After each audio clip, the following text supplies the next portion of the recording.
We can think of format as the fourth pillar of writing after content, language, and organization. Right? You can have the same message, but put it in different. These are all different formats, right?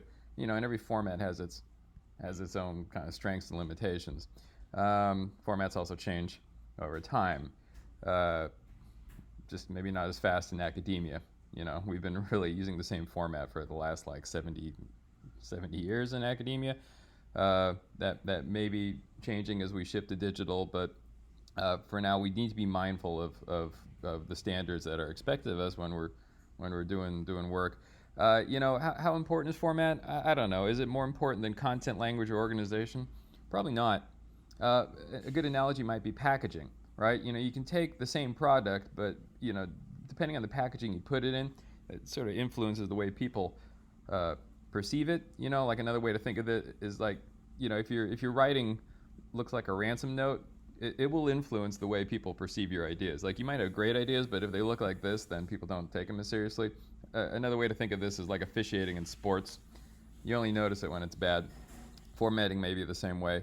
Um, when we're thinking about academic format, then if we don't want to have like say bad format, there's really two aspects of it we need to be aware of.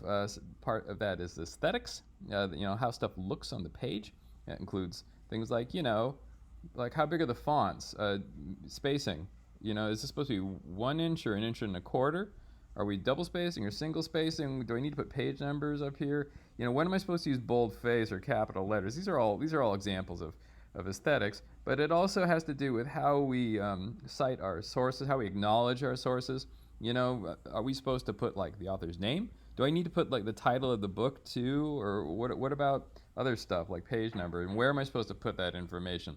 These are all components of format. A lot of students, when they're told that they need to format their work, they turn to citation machines like this one. Here's an advertisement for a program called EasyBib. It's one of many software programs that promise to just, you just input your text and voila, it'll magically turn it into a formatted essay.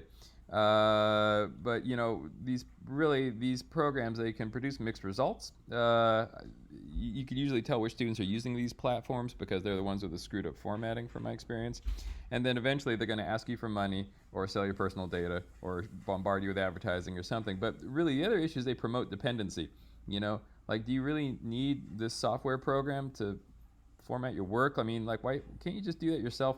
So, I mean, I think the key thing about format is that we talk about it in school, but it's not just a school thing. We use it in the workplace as well. There's a lot of carryover. So here's a way for us to look like we know what we're doing, and also to not have to rely on some machine.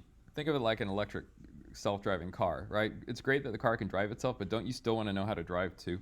Um, and ultimately, we just need to kind of think about the formatting system that suits our fields. We'll look at some examples, but basically, sometimes in the sciences and in the in literature, we use different formatting systems. So if we think about the work we're really trying to do, that'll help us figure out where we should invest our energy in learning how to format our work.